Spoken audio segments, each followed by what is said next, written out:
যুদ্ধের রণভূমি গাজা, ইসরায়েলের জন্য অন্ধকার এক লাল ক্যানভাস। সেই আঁকা ছবির মধ্যে যান বাজি রেখে যুদ্ধ করছে ফিলিস্তিনের স্বাধীনতাকামী সংগঠন। ইসরায়েলি সেনাদের পিঠ দেয়ালে ঠেকে গেছে। এক বিধ্বংসী যুদ্ধের মাঝে ইসরায়েল ও ফিলিস্তিনি প্রতিরোধের মধ্যে উত্তেজনা ক্রমাগত বৃদ্ধি পাচ্ছে।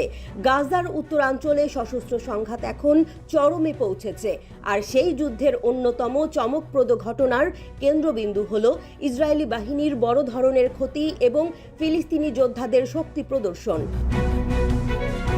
ফিলিস্তিনের প্রতিরোধ যোদ্ধারা এমন এক আক্রমণ চালিয়েছে যা ইসরায়েলি বাহিনীর মাঝে আতঙ্কের সৃষ্টি করেছে। গাজা শহরের আল জায়তুন এলাকায় আল কাসাম ব্রিগেডের একটি স্নাইপার আক্রমণের ভিডিও প্রকাশ করেছে ফিলিস্তিনের স্বাধীনতাকামী সংগঠন। একজন ইসরায়েলি সেনাকে সোজা লক্ষ্যবস্তু করে গুলি করা হয়। এই হামলা নিয়ে ইসরায়েলি বাহিনী নিশ্চিত করেছে এটি ছিল ফিলিস্তিনি যোদ্ধাদের বৃহত্তর পরিকল্পনার অংশ। এই হামলার পরই ইসরায়েলি প্রতিরক্ষা বাহিনী আইডিএফ তাদের এক সেনা সার্জেন্ট ইদান কেনানের মৃত্যুর কথা নিশ্চিত করেছে। কেননা গাজার উত্তরাঞ্চলে ফিলিস্তিনি যোদ্ধাদের এই স্নাইপার হামলা এবং পরবর্তী একাধিক অভিযান ইসরায়েলি সেনা ইউনিটগুলোতে এক শক্তিশালী বার্তা পাঠাচ্ছে, আমরা এখানেই আছি, তোমরা আমাদের সঙ্গে যুদ্ধে জিততে পারবে না। ইসরায়েলি বাহিনীর হতাহতের সংখ্যা কি আরও বৃদ্ধি পাবে?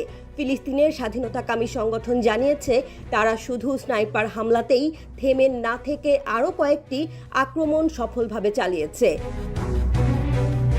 আল কাসাম ব্রিগেড তাদের এক বিবৃতিতে জানিয়েছে একজন আহত যোদ্ধা একটি বিস্ফোরক ডিভাইসের মাধ্যমে একটি ইসরায়েলি মেরকাভা ট্যাঙ্ক ধ্বংস করেছে।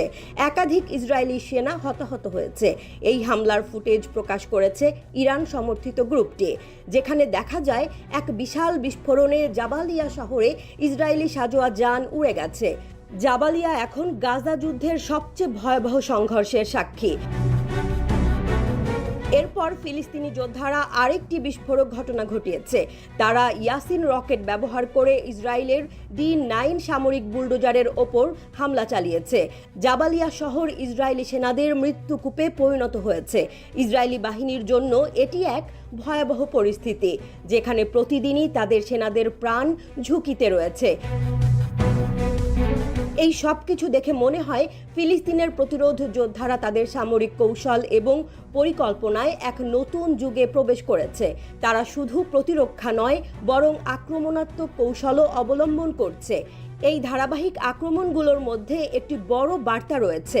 তারা যুদ্ধের সময়ে পিছিয়ে পড়বে না, বরং শক্তি বাড়িয়ে চলবে। উত্তেজনা এবং রোমাঞ্চের মাঝে ফিলিস্তিনি যোদ্ধারা নিজেদের অস্তিত্ব রক্ষার জন্য লড়ছে। তাদের দৃঢ় বিশ্বাস এই যুদ্ধে তাদেরই জয় হবে।